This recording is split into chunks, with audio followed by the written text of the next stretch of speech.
Here's another example of an exponential equation that you need to solve. Notice in this problem, we have three different bases, two of which are on the same side. So we're going to end up using some properties of exponents to combine them. But the first question we should ask ourselves is, what base do they have in common?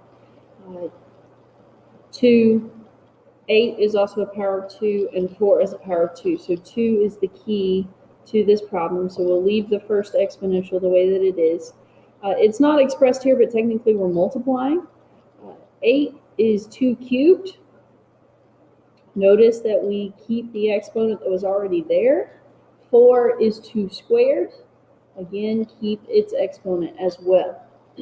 First property of exponents that we're going to use here is that in two of our problems, we are raising a power to another power. The property that we use there is that we multiply when we raise a power to another power. So let's go ahead and do that, making sure that we distribute, because there are two terms in both of these exponents, so make sure that you distribute that number correctly.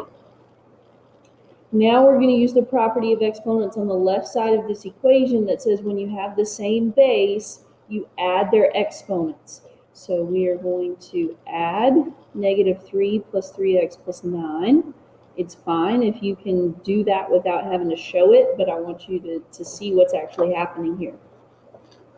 Now that we have the same base on both sides and only one of each, now we can just simply set the exponents equal to one another and solve. So when I set them equal, I'm going to go ahead and combine the -3 plus 9. So that's 3x plus 6 is equal to 4x minus 2.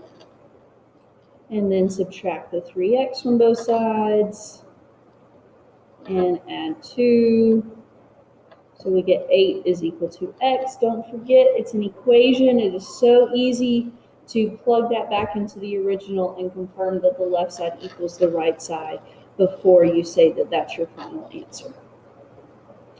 Here are two practice problems to do. Go ahead and pause the video, try the practice problems, and then after you're finished, come back to see my solution. So with the first one, 8 and 2, we've already dealt with this. In terms of the bases, 8 is a power of 2, so go ahead and write that as 2 cubed.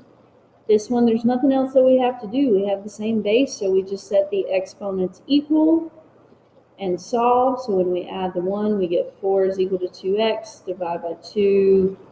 2 is our x. Plug it back in. 2 times 2 is 4. 4 minus 1 is 3. 2 cubed is 8. The second one, though, we're going to have to do a little bit more work. So first of all, let's look and see what base we have in common. We've got 1/3, so 1/3, 9, and 3. So with that 1/3, that is equivalent to 3 to the -1. Remember your property with negative exponents. You can get rid of a negative exponent by moving it within a fraction. Well, in this case, we have something in the denominator that we really need to be in the numerator, so we're just using the reverse of that property of negative exponents. 9 is 3 squared, and then we've got times 3 to the x plus 2. Power to a power we multiply, so that's 3 to the x. Multiply the 2 times the -2x, so that's 3 to the -4x. And there's nothing that we have to do with that last one. We are multiplying like bases, so we add their exponents. So that's -4x plus x plus 2. And then now we have the same base, so we just set the exponents equal. So x is equal to -3x plus 2. So 4x is equal to 2. So x is equal to 1/2. Again, I could easily plug that back into the original to confirm that the left side is equal to the right side.